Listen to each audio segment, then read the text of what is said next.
आइए एक और सच्चाई जिसको हम दूसरे पदस्थल से पढ़ चुके हैं, आज एक अगले पदस्थल से पढ़ने की कोशिश करेंगे। मेरे साथ आइएगा प्रेरितों के काम की किताब, उसका 3रा अध्याय और उसकी 6ठी आयत। प्रेरितों के काम की किताब है, उसका 3रा अध्याय और उसकी 6ठी आयत। पतरस और यूहन्ना की ये कहानी है, Acts chapter 3 and verse 6। Acts chapter 3 verse 6 पतरस और यूहन्ना की एक कहानी है। यह उस एक दरवाजे पर है, एक द्वार पर है, परमेश्वर के मंदिर की ओर ये जा रहे हैं। इस द्वार का नाम सुंदर कहलाया जाता था। दूसरी आयत में आप इसके बारे में पढ़ सकते हैं।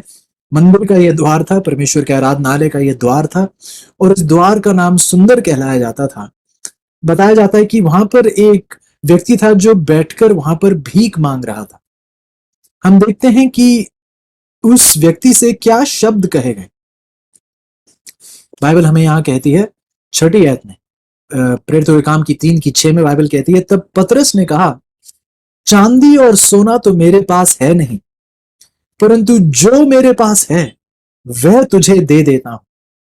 यीशु मसीह नासरी के नाम से चल फिर। एक बार फिर पढ़ेंगे यह प्रेरितों के काम की 3:6, एक्ट्स चैप्टर 3 वर्स 6।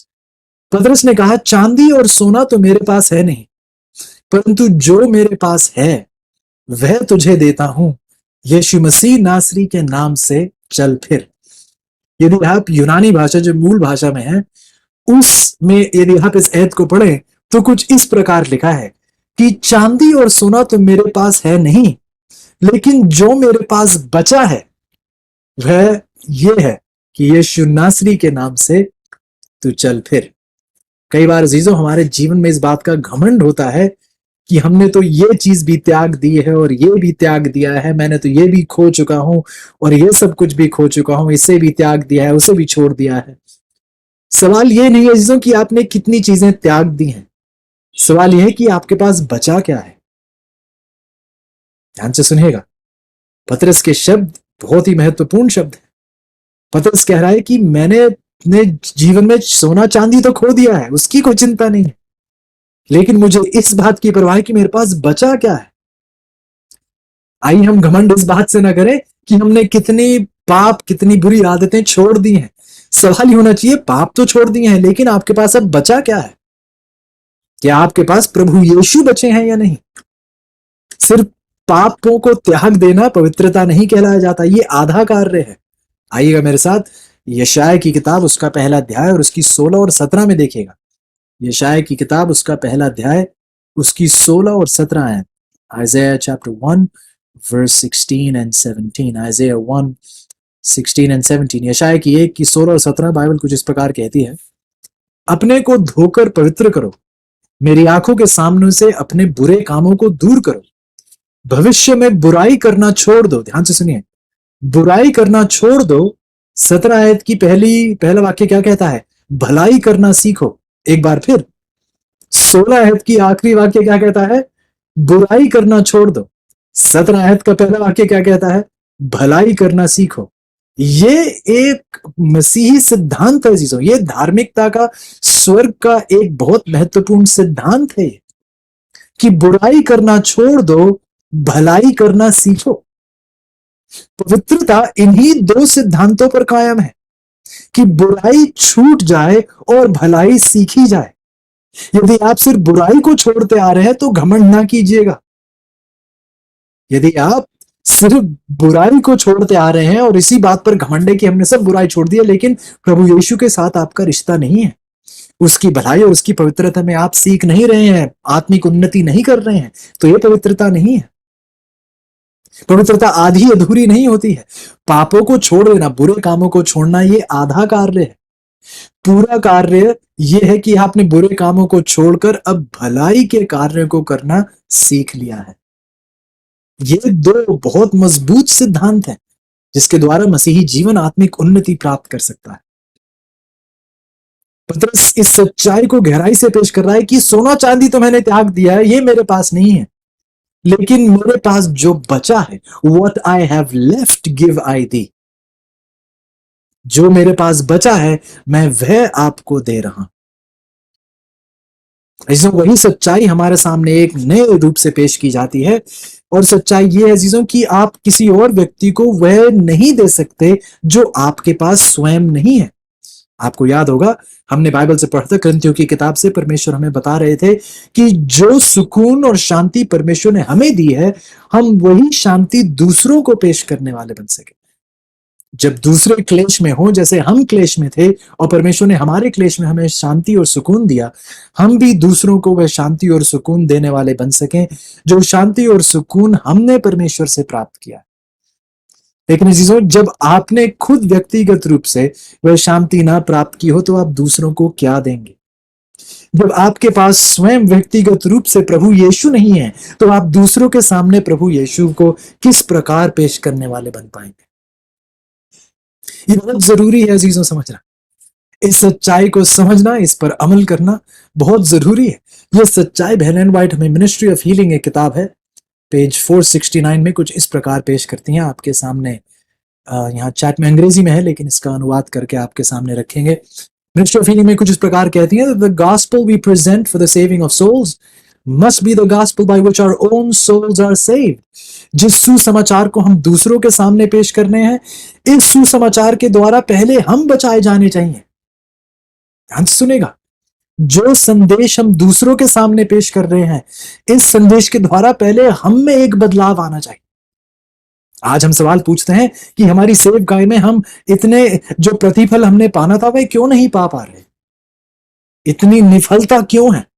और वह इसलिए है अजीजों, क्योंकि हम सुसमाचार तो बहुत सुंदर है सुनने में, लेकिन उसके द्वारा हम व्यक्तिगत रूप से नहीं बचाए गए। वो बदलाव, वो परिवर्तन पहले हमारे जीवन में दिखाई देना चाहिए, तब उस सुसमाचार में एक सामर्थ्य आती है। हम बल्कि सुसमाचार में एक कमजोरी लाते हैं जब हम अपने ही पापी जीवन को पेश करते हैं दुनिया के सामने। लेकिन बेन व्हाइट हमें बताती हैं कि जो सुसमाचार आप पेश कर रहे हैं दूसरों को बचाने के लिए, आपका जीवन पहले उससे बचाया जाना चाहिए। आपके जीवन में एक परिवर्तन दिखाई देना चाहिए, तो ही जाकर आप दूसरों को वह पेश करने वाले बन पाएंगे। प्रेरितों के काम की 3:6 की सच्चाई फिर दोबारा यहां दोहराई जाती है कि मैं वही दे सकता हूं जो मेरे पास है। मैं वही दे सकता हूं जो मेरे पास है। जो आपके पास है नहीं अजीजों, वह हम दूसरों को नहीं दे सकते।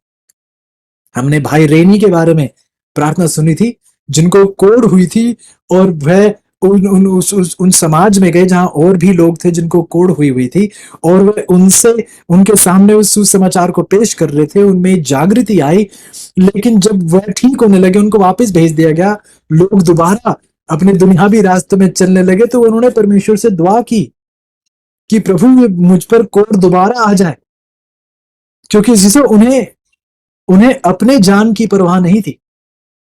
उन्हें दूसरों को वो सुकून देना था जो उन्होंने परमेश्वर से स्वीकारा था। उन्हें अपनी जान की परवाह नहीं थी कि मेरे बारे में क्या होगा। मैं बस ये चाहता हूं कि दूसरों को परमेश्वर की ये सच्चाई और परमेश्वर की ये ताकत प्राप्त हो। एक बार फिर, यदि आप पहले परमेश्वर के द्वारा बचाए गए हैं, तो ही आप उस बचाने की सामर्थ को दुनिया के सामने पेश करने वाले बन पाएंगे। तो वो चाहते हैं कि हम इस सच्चाई को समझें। जो हम दूसरों को पेश कर रहे हैं, उसका सिर्फ हमें मानसिक तौर से ज्ञान ही ना हो, बल्कि ये हमारा व्यक्तिगत रूप से एक अनुभव हो।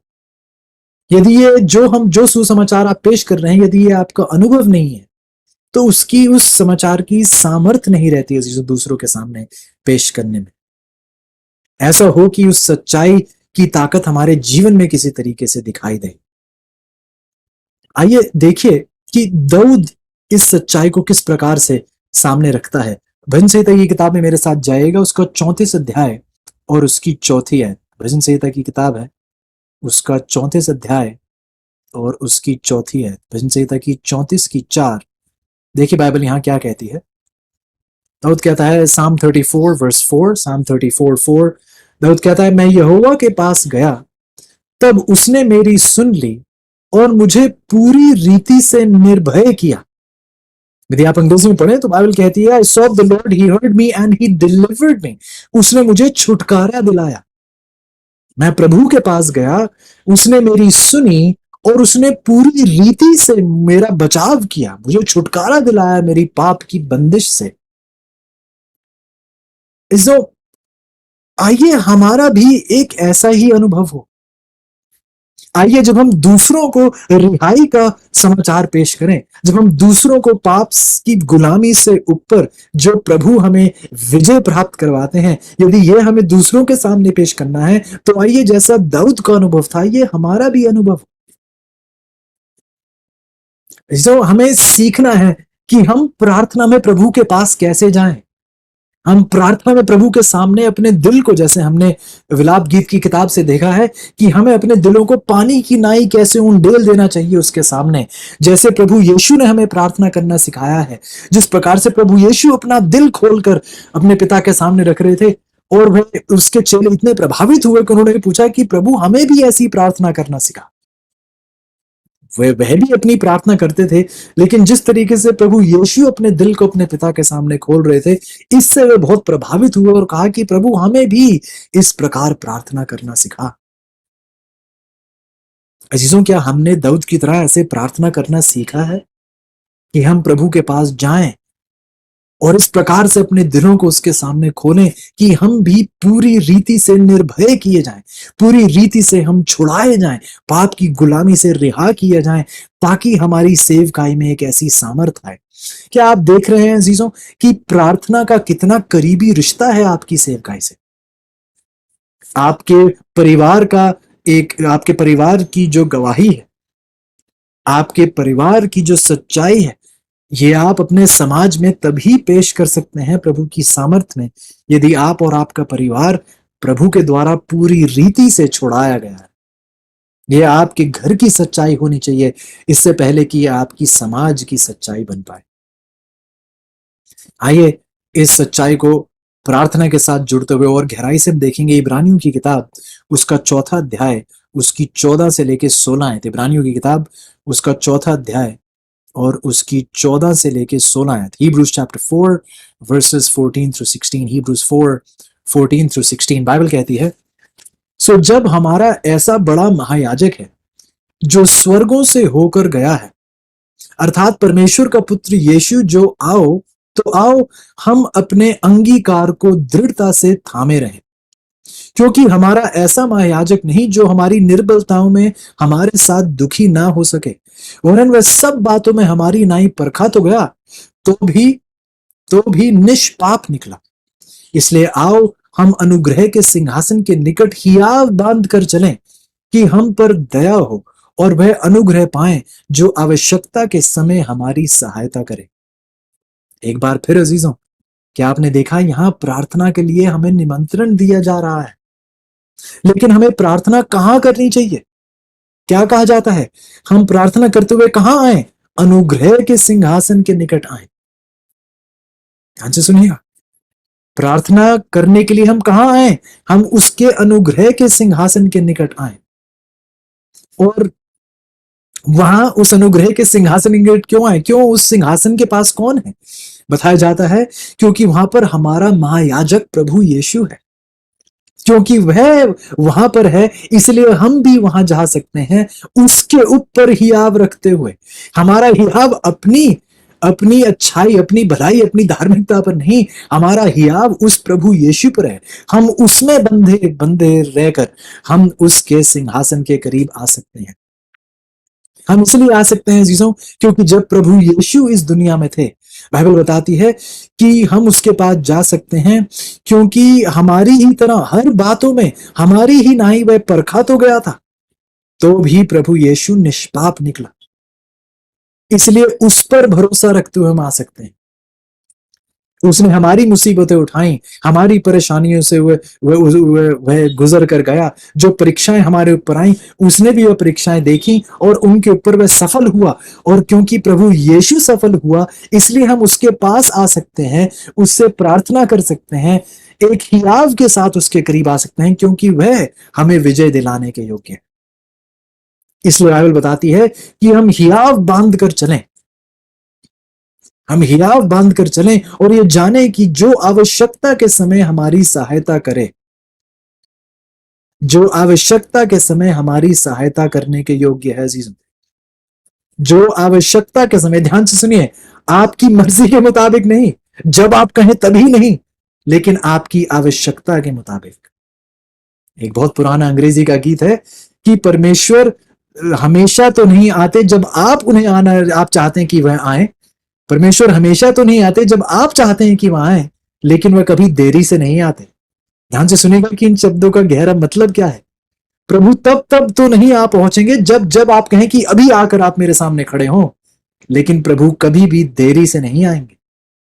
आपको लगेगा कि जिस मौके में मैंने उनको आदेश दिया वह मेरे आके आगे आकर सामने नहीं खड़े हुए, लेकिन सच्चाई यह है कि वे कभी देरी से नहीं आते। जब आवश्यकता है, जैसे कि हमें आयत बताती है इब्रानियों की 4:16 की आवश्यकता के समय प्रभु हमारा वर्तमान का एक सहायक हमेशा के लिए बना रहेगा, ताकि हम अनुग्रह प्राप्त कर पाए, ताकि हम पर दया हो और हम ये सब हियाव बांध कर उसके सामने हम आ सकते हैं, क्योंकि प्रभु यीशु ने हमें पुकारा है और उसके आदेश के मुताबिक हम उसके आगे आकर आ खड़े हो सकते हैं।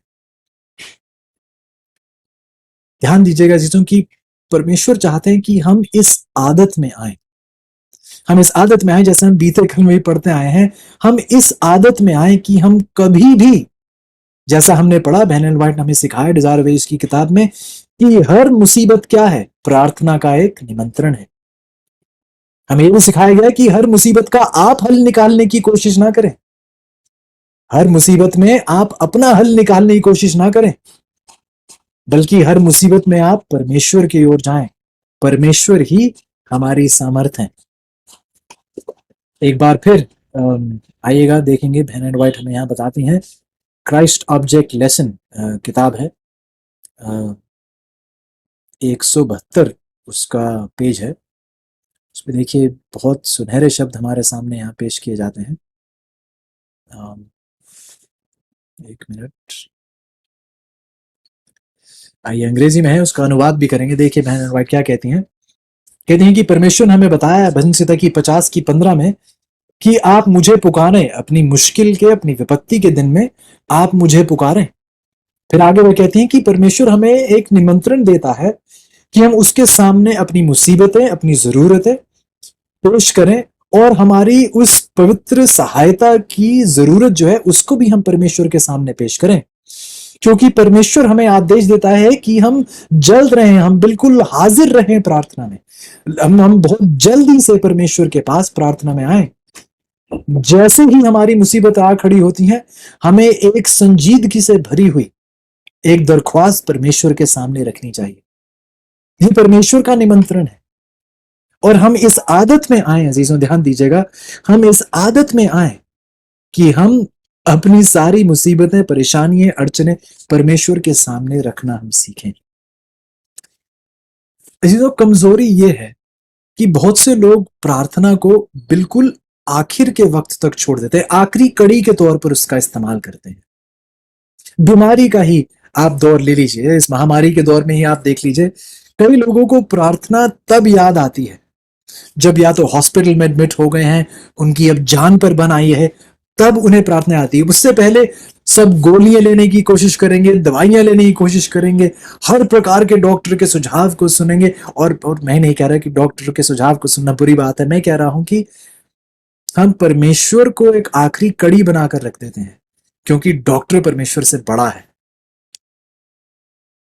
इसे हमें बहुत महत्वपूर्ण है समझना कि हमें परमेश्वर के पास जाने की सबसे पहले, जब जब मुसीबत खड़ी हो, हम सबसे पहले परमेश्वर के पास जाना सीखें।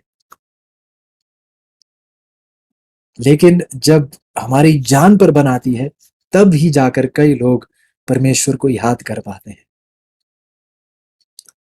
बहुत जरूरी है चीजों की हम समझें कि परमेश्वर हमें क्या सिखा रहे हैं। ना ना ये भी समझना जरूरी है कि कई बार हमारी प्रार्थना के जवाब में क्या पता परमेश्वर आपको एक चिकित्सक की और एक डॉक्टर के पास ही शायद आपका मार्ग लेकर जाए। लूका का उदाहरण ले लीजिए। लूका जो था एक चिकित्सक था, एक फिजिशियन था, और पौलुस जो था उसने लूका को अपने साथ इस सेवकाई के कार्य में जोड़ रखा था।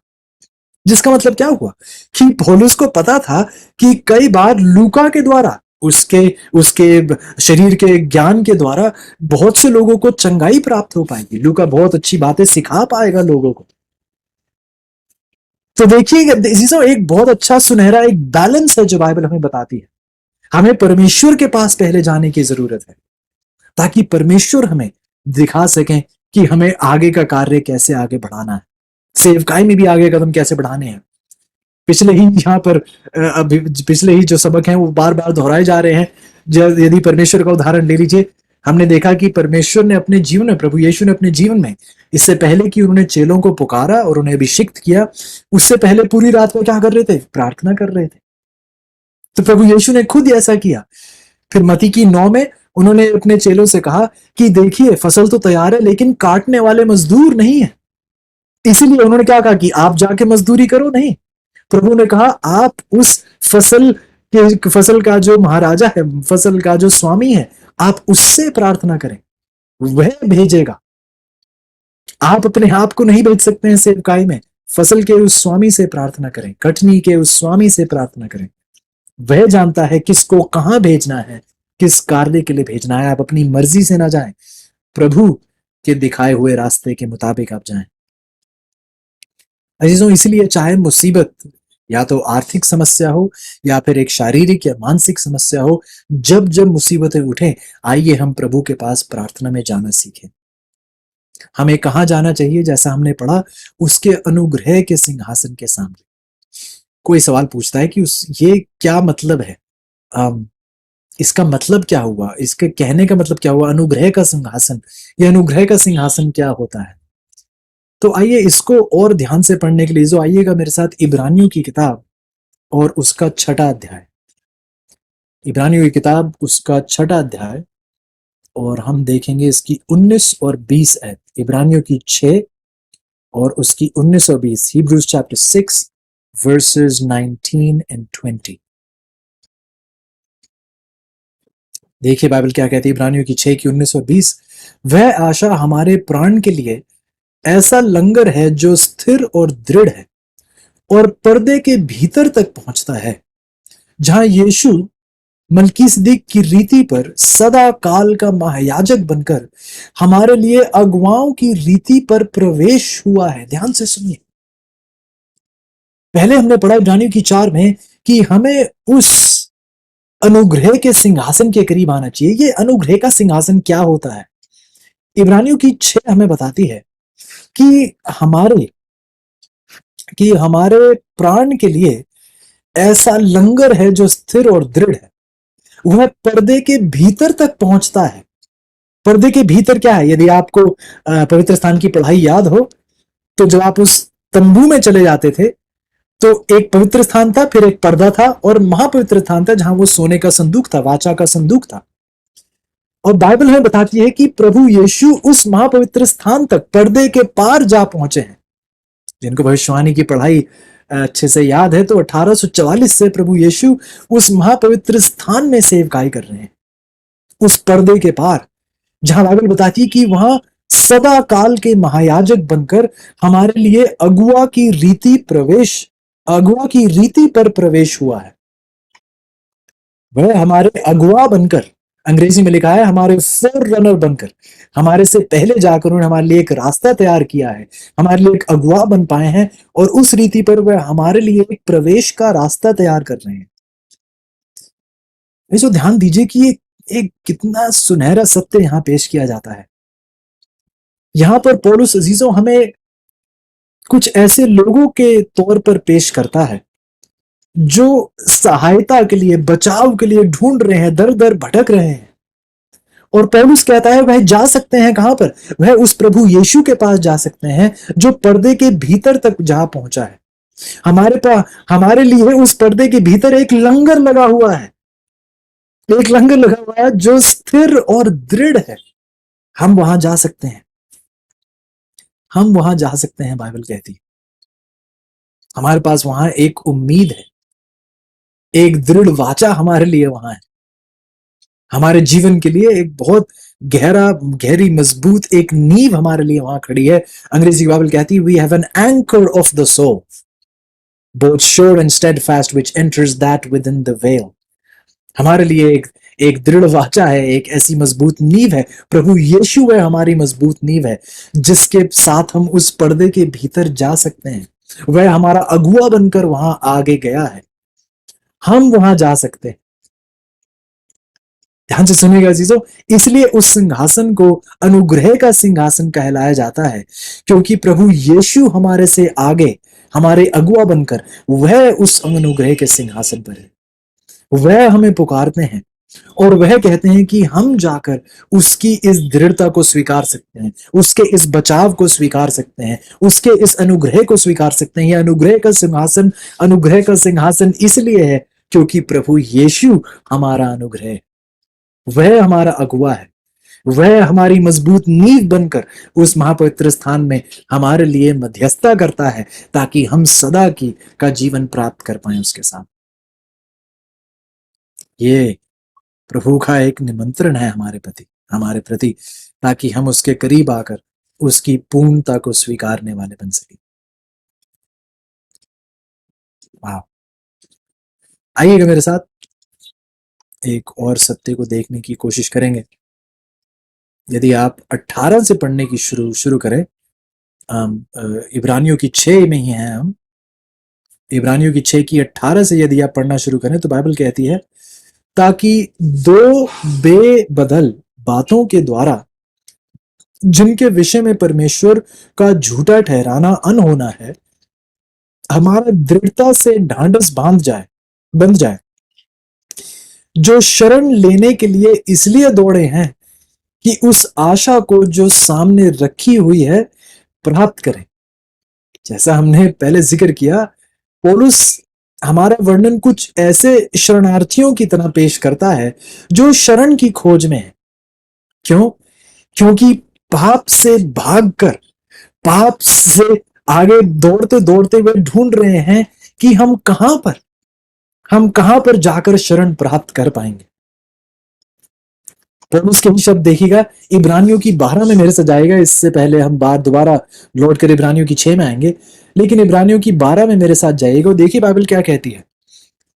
इस कारण जबकि गवाहों का ऐसा बड़ा बादल हमको घेरे हुए, इब्रानियों की 12 की 1, इब्रानियों की 12 की 1, Hebrews chapter 12 verse 1, इब्रानियों की 12 की 1 बाइबल कहती है, इस कारण जबकि गवाहों का ऐसा बड़ा बादल हमको घेरे हुए है, तो आओ हर एक रोकने वाली वस्तु और उलझाने वाले पाप को दूर करके वह दौड़ जिसमें हमें दौड़ना है, धीरज से दौड़े। ध्यान सुनेगा, हमें हर रोकने वाली वस्तु, हर उलझाने वाले पाप को दूर कर क्या करना है, उस दौड़ जिसमें हमें दौड़ना है, उस दौड़ में हम धीरज से दौड़े। दौड़, तो मसीही जीवन को एक दौड़ की तरह क्यों बताया जाता है? हम इस दौड़ में दौड़ रहे हैं, हम इस दौड़ में, ये दौड़ में क्यों दौड़ रहे हैं? यदि आप अभी ओलंपिक्स जो खेल हैं वह खत्म हुए हैं, इन खेलों में अलग अलग जो लोग इसमें भाग लेते हैं, किसी को सोने का मेडल मिलता है या चांदी का मेडल मिलता है, ये अलग अलग मेडल के लिए दौड़ते हैं और एक दूसरे को पछाड़कर एक व्यक्ति सबसे आगे पहुंचता है, उसे सोने का मेडल दिया जाता है। ऐसा, लेकिन मसीही जीवन में क्या हम भी इसलिए दौड़ रहे हैं? क्या मैं इसलिए दौड़ रहा हूं ताकि मैं पास्टर फ्रांसिस को पिछाड़ सकूं? क्या मैं इसलिए दौड़ रहा हूं ताकि मेरे भाई आर्डन वार्ड में उन्हें पीछे कर सकूं और मुझे सोने का मेडल दिया जाए? हम कौन सी दौड़ में हैं? मसीही जीवन को पौलुस यहां दौड़ की तरह क्यों पेश करता है? अजीजों, इस दौड़ में हम सिर्फ मेडल के लिए नहीं, हम इस दौड़ में हमें इसलिए दौड़ना है और हमें इस दौड़ में धीमे नहीं पड़ना है। इसलिए हर रोकने वाली वस्तु, हर उलझाने वाले पाप को हम दूर करें। जब मैं कॉलेज में था तो कॉलेज ने एक मैराथन आयोजित की थी, और ये एक ऐसा मैराथन जहां पूरे देश में से लोग आकर भाग लिया करते थे। शायद पूरे देश या काफी जगह से लोग आकर भाग लिया करते थे। 5 किलोमीटर की यह दौड़ थी और इसमें हम सबको भागना था। जब हमने शुरुआत की तो हम सबको एक ड्रिंक दी गई थी जिसे हम पी सकते थे। गेटरेड एक ड्रिंक थी जो दी गई थी सबको पीने के लिए, यदि हम किसी को बहुत पसीना आए या बहुत थक जाए, 5 किलोमीटर की यह दौड़ थी तो सब पी सकते थे। लेकिन मुझे याद है जब भाग रहे थे, मैंने शायद अपने दोस्त को देखा कि उन्होंने उस बोतल को ही फेंक दिया, क्योंकि वह चीज जो थी उनको एक रुकावट ला रही थी, उनके भागने में एक अड़चन सी बन रही थी। तो जिस चीज को पीना था उन्होंने कहा रुकावट बनी, उन्होंने उसको उस चीज को फेंक दिया। उनका सारा ध्यान जो था उस दौड़ पर था, क्योंकि उन्हें विजय प्राप्त करनी थी। ठीक उसी तरह हम इस दौड़ में हैं, लेकिन किसी मेडल के लिए नहीं, हम इस दौड़ में हैं दूसरों को पछाड़ने के लिए नहीं, इस दौड़ में हमें कहा जा रहा है कि हम धीमे ना पड़े, हर उलझन को हम हटा दें, हर रोकने वाली वस्तु को अपने जीवन से हटा दें। क्यों अजीजों? क्योंकि कोई मेडल प्राप्त होना है नहीं, हमें दौड़ना इसलिए है, किसी को पछाड़ने के लिए नहीं, हमें दौड़ना इसलिए क्योंकि हमारे पीछे कोई और दौड़ रहा है। हमारे पीछे पीछे शैतान दौड़ रहा है, और शैतान हम पर कब्जा करने के लिए, शैतान हमको पकड़ने के लिए, हम पर कब्जा करने के लिए, हमें धीमा करने के लिए, हमें गिराने के लिए, ताकि हम इस दौड़ को खत्म ना करें।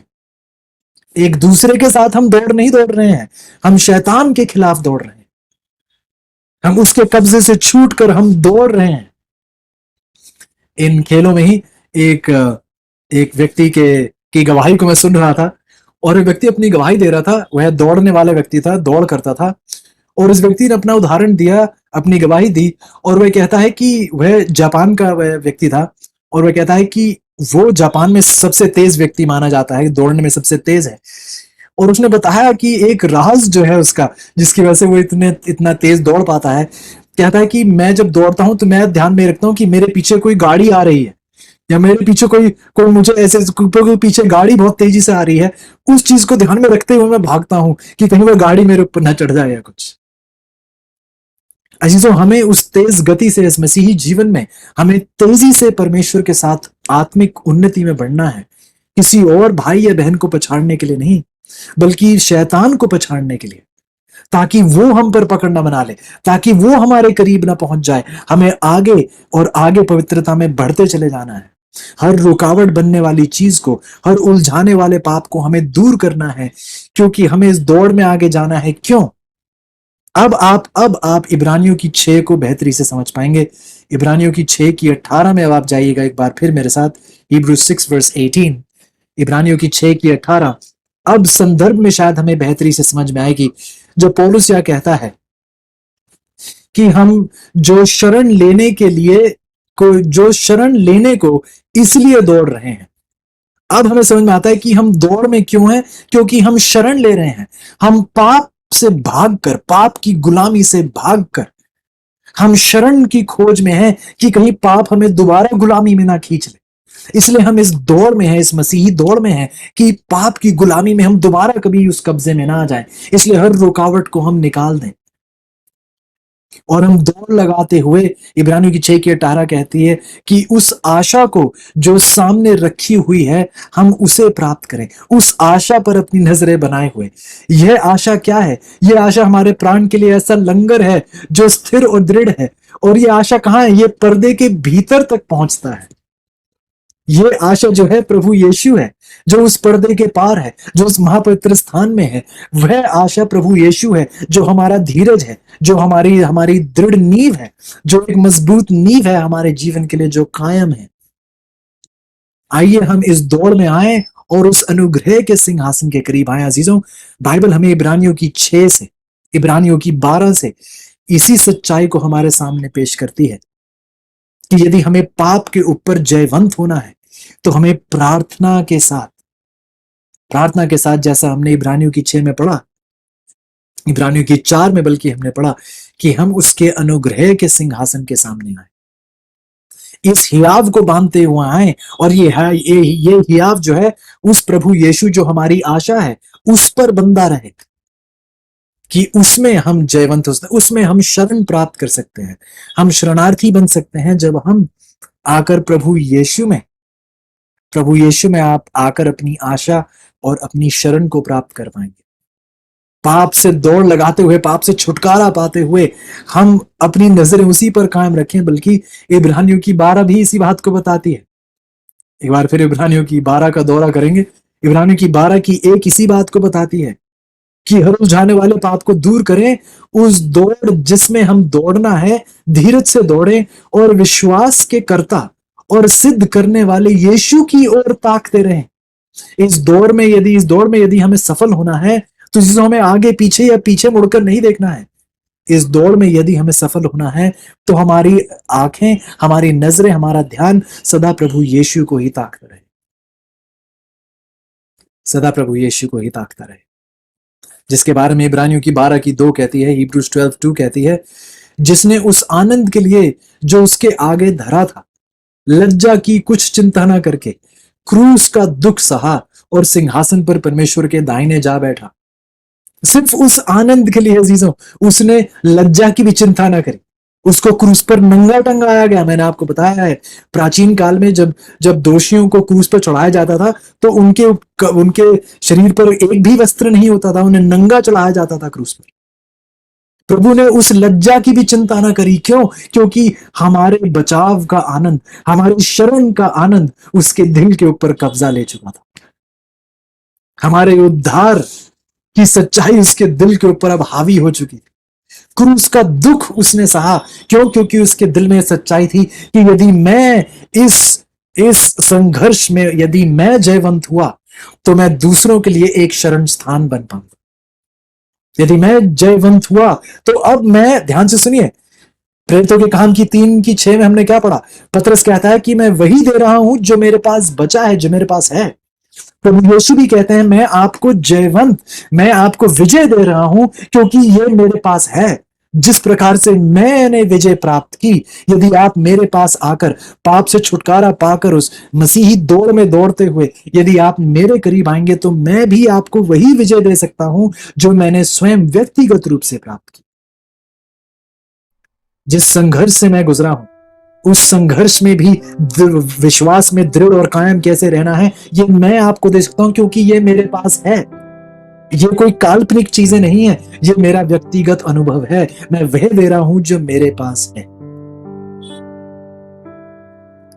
आइए जीसो, हम उस अनुग्रह के सिंहासन के सामने आए। वह अनुग्रह का सिंहासन क्यों है? क्योंकि प्रभु यीशु हमारा अनुग्रह उस सिंहासन पर है।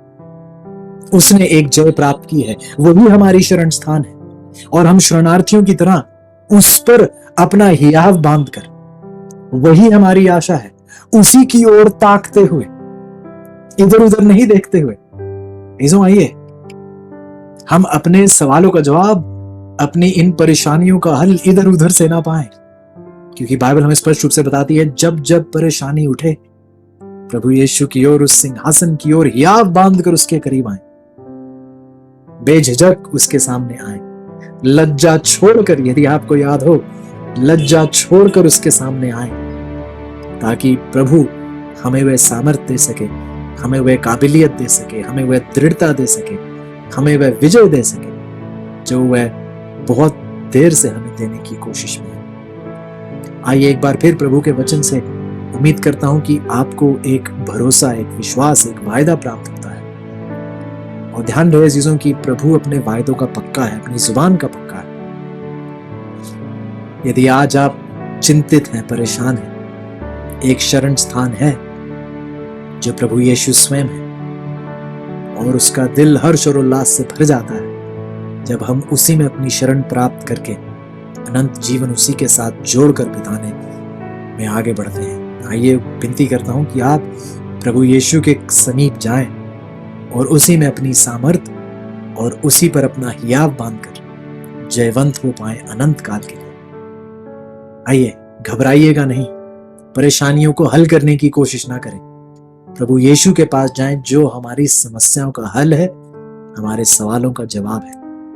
आइए, यदि इस निमंत्रण को आप स्वीकारते हैं तो घुटनों के बल आइएगा, यदि हो सके तो प्रार्थना करेंगे। आइए प्रार्थना करें। कार परमेश्वर, धन्यवादी हैं प्रभु इस सच्चाई के लिए, आपके इस सुनहरे संदेश के लिए, उस हियाव के लिए जो हम प्रभु यीशु पर बांध सकते हैं। वही हमारी आशा है, वही हमारी शरण स्थान है। प्रभु यीशु ही हमारा हियाव है, प्रभु यीशु ही हमारी सामर्थ है, वही हमारी विजय है, सवालों का जवाब है, समस्याओं का हल है, अनुग्रह वही है। धन्यवादी हैं प्रभु की प्रार्थना के द्वारा हम ये सारी आशीषें प्राप्त कर सकते हैं, क्योंकि बेझिझक लज्जा छोड़कर हम आपके पास आए, ये जानते हुए कि प्रभु यीशु है हमारी सामर्थ्य। धन्यवादी हैं प्रभु इन आशीषों के लिए। आइए प्रभु जी, हम आपके समीप आए, आपसे ये आशा, ये उम्मीद, ये सामर्थ्य, ये हियाव प्राप्त कर पाए, ताकि जब हम दूसरों को बताएं इस सच्चाई के बारे में तो वो सिर्फ काल्पनिक चीजें ही ना हो, ये सिर्फ हमारी बुद्धि का ज्ञान ही ना हो, बल्कि ये हमारे जीवन का अनुभव हो, हमारे जीवन की गवाही हो ये सच्चाई, ताकि लोग हम देख पाए उस आशा को, हमारे जीवन में यह आशा प्रदर्शित हो, हमारे चरित्र में वह सामर्थ्य, हमारे चरित्र में वह विजय लोगों के सामने पेश की जाए। और जब सवाल पूछा जाए तो हम बता पाए कि हमारा प्रभु यीशु ही हमारी विजय, हमारी सामर्थ, हमारी आशा, हमारा हियाव, हमारा अनुग्रह सब यीशु ही है। विनती करते हैं प्रभु कि आज आप हमें ताकत दें, बुद्धि समझ दें कि हम खुद ही खुद हल ना निकालें, बल्कि हम भागकर इस दौड़ में भागते हुए, हर रुकावट को परे करते हुए प्रभु में आकर अपनी शरण प्राप्त कर पाए। आज मेरे बहुत से अजीज हैं जो परेशान हैं, दुख, परेशानी, किसी दर्द, किसी मुसीबत, किसी टूटे दिल को थामे हुए हैं। विनती करता हूं प्रभु कि आप इन सबको वो सुकून और शांति दें जो सिर्फ आप ही के द्वारा हमें प्राप्त होती है। ये सारी आशीषें प्रभु जी हम विश्वास के साथ धन्यवादी समेत प्रभु यीशु के नाम से मांगते हैं, आमीन।